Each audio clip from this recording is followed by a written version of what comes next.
Hello everyone, Kevvl here once again. Do you hear an echo? Well, that's weird. Oh well, our next opponent is what I would describe as juicy. He's a magical mushroom that generates brightly flashing copies of himself and throws pixie dust on you to make you see things that aren't really there. How that got past Nintendo America is beyond me, but we're fighting Split Mushroom. Like the plot to Mega Man 9, he was retired after his lab was shut down. Now, he's back with a vengeance and working for some mysterious authority, with scars on his face and a bald head. Let's see if I can get that echo fixed, because that's kind of irritating.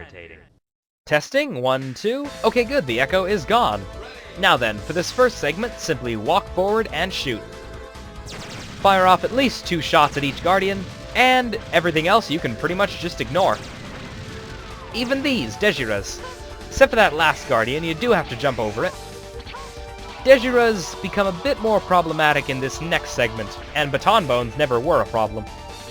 Here is where Digiras are an issue.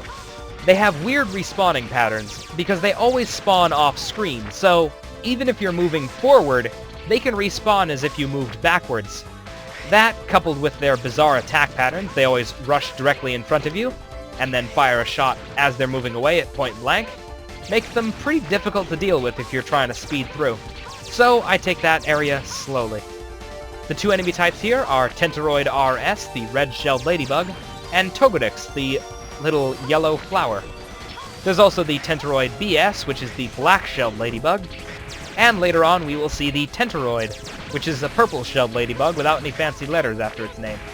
Also, Togedyx respawns. Now we're on to the sub-boss, which is, as I mentioned before, simply Tentoroid. I would call it the PS, though. It's got purple shell, it likes to platform smash, and it's got powerful spikes. Its only method of attack is to break the platform you're standing on, or the platform you would be standing on. Because it's not exactly very smart, it will smash up even if you're not on top of anything and simply in midair. And that is necessary if you're going through this fight, Buster only, no charges. If you use a charge shot, by all means, it's not very difficult. But, from what I can tell, no amount of rapid fire can take this thing out before you run out of platforms. So I have to do a bit of dancing over nothingness to make sure I don't run out of room. As you can see, that doesn't always work perfectly. And if I fail this time, then I'm screwed. But he's dead. Good. Actually, I probably could have taken him out from the bottom platform, just barely, but didn't have to do that. Now then, for this next segment, simply walk forward and shoot. Yeah, it's pretty easy. Except, for some reason, in the PlayStation version, things go a bit differently. I'm destroying these hover gunners, but in the PlayStation version, I never have to. I'm not sure why, but that's how it is. PC version's just a bit different, and it can throw me off guard a bit. That's the only difference I've noticed.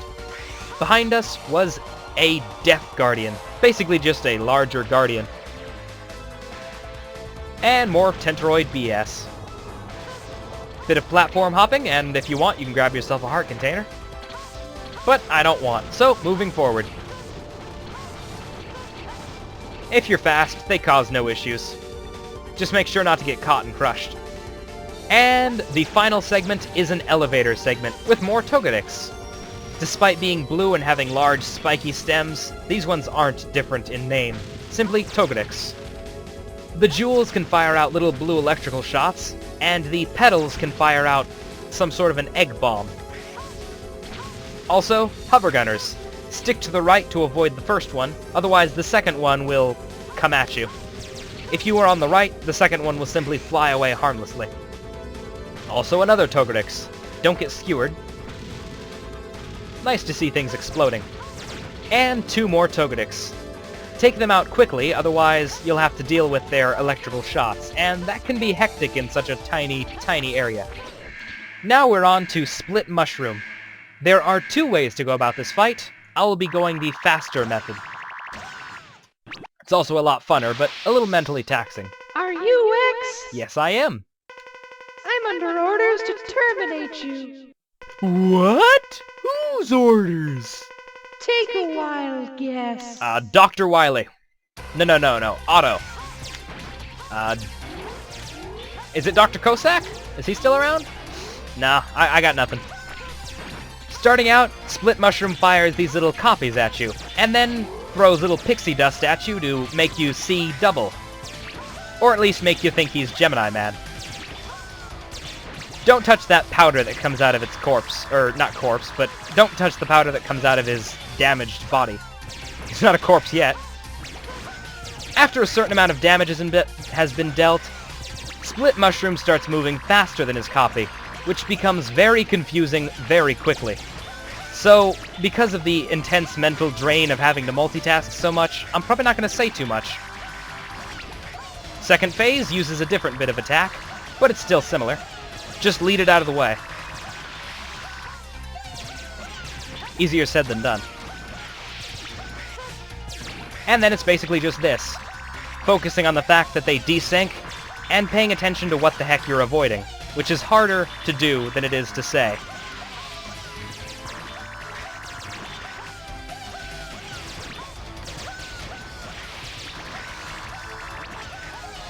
Almost down. Just don't run out of intelligence. At any time, you can stick up to the top and stay safe. Do this if you start getting a bit overwhelmed. Oh gosh. 2 more shots, die. Yes! Just barely made that.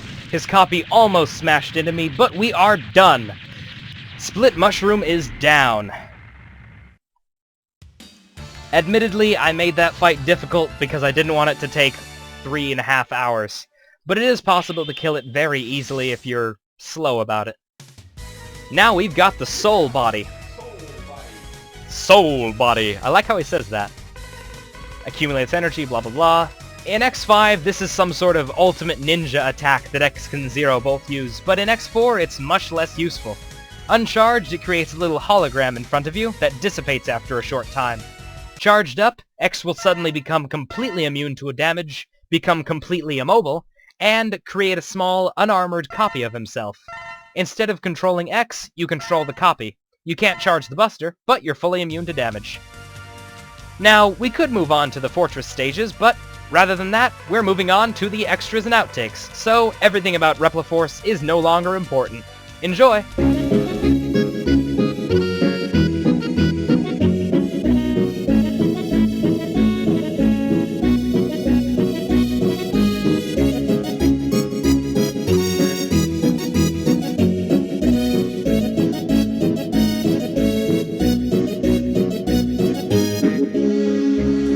For the final extras of X4, you need to start a new game. At the player select screen, input a code. I'll put that in the description because it does change depending on which console you have. For the PC version, it's actually quite easy. Then skip forward through all these cutscenes, because none of them are important.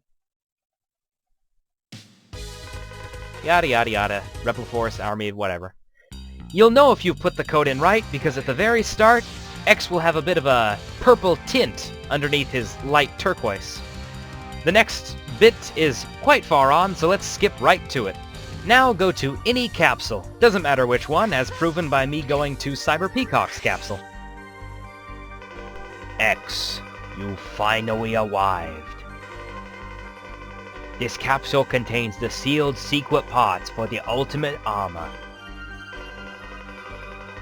When you execute the Nova Strike, the wings will open, and you can execute the invincible body crash attack. However, this armor is not completed yet, and your safety is not assured. If this is acceptable to you, enter now.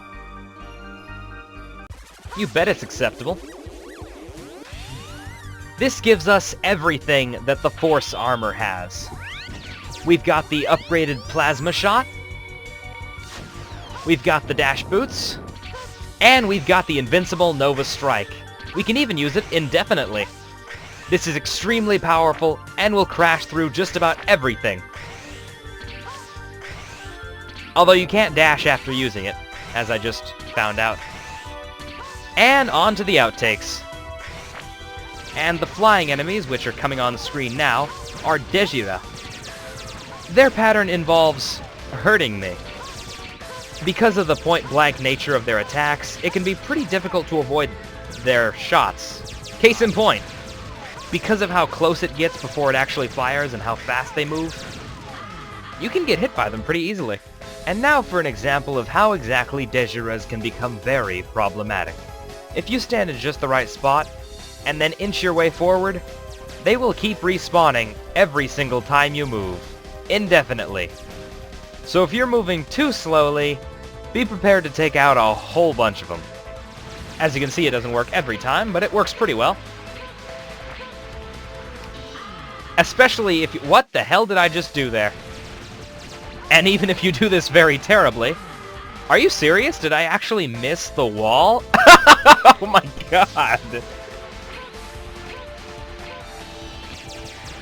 It doesn't work every time, because it'll sometimes go straight to the platform you're on.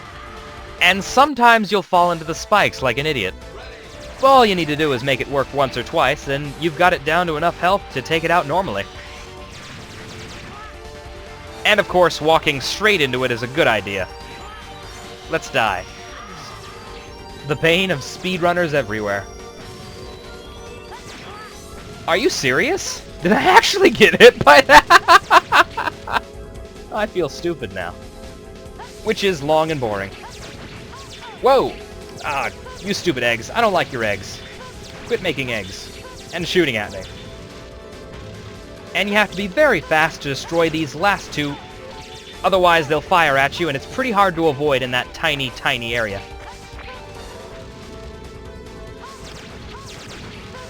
Oh, laser shot. Darn it. I don't like that. It's like the one thing that always gets me near the end. Of course, the hallucination will hurt you, so be careful about that, as seen by me getting crushed by... What the hell did I honestly get hit by that? Really? Oh man. They'll both roll into a ball and slam to the side. Now, at a certain bar of health... Aw, did I get hit by the purple smoke? Really? Tisk tisk. You have to really work to lead these shots, focus on which one you're dodging, focus on which one you're dealing with, and make sure to remember how each of them work, which I forgot to do somehow.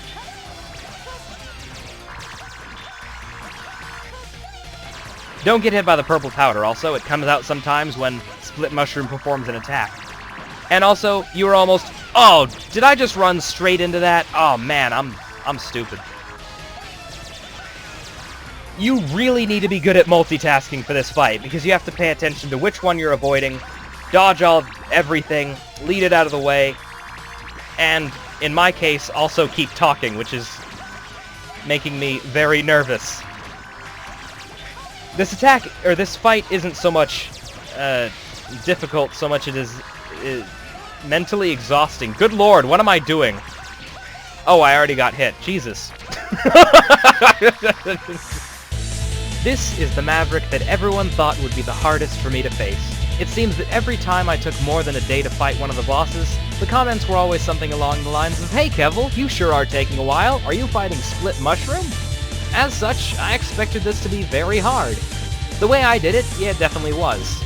However, I can only give Split Mushroom a 4 out of 10. Now, before anyone gets outraged, remember, there are 2 ways to fight him. I dug up this old film reel of the easy method, so you get an idea of how hard he is to fight that way. Let's watch.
Now that method may be easy, but it's also a lot slower. I may not be a speedrunner, but I'm a bit impatient, so I went ahead and did the more difficult method. Under that circumstance, the difficulty would probably be 8 out of 10. It's very mentally taxing to deal with. Like Storm Owl, it's an entirely different difficulty than anything I've faced before. This time, the difficulty all comes from multitasking. You need to pay attention to, well, just about everything. In fact, I've compiled a detailed list of everything you need to pay attention to here. All of the rest of the difficulty is from the stage, which has quite a few issues of its own. Mostly, though, it's all about memorization. Once you memorize how to go about it, there are very few things to trip you up. With that, we're done with X4, and done with half of the entire series. It's been a wild ride so far, and very fun. Up next, things are going to get a bit nitty and gritty. The production quality of the next 4 titles are noticeably lower, but all in all, they're generally good games except for X7. I look forward to seeing you all next time when we take on the darker half of the X series, filled with annoying navigators, bad voice acting, and some of the hardest levels and bosses in the entire Mega Man series. I hope you enjoy the series, and I hope you tune in next time. Until then, this is Kevvl, signing off. Arrivederci, ciao!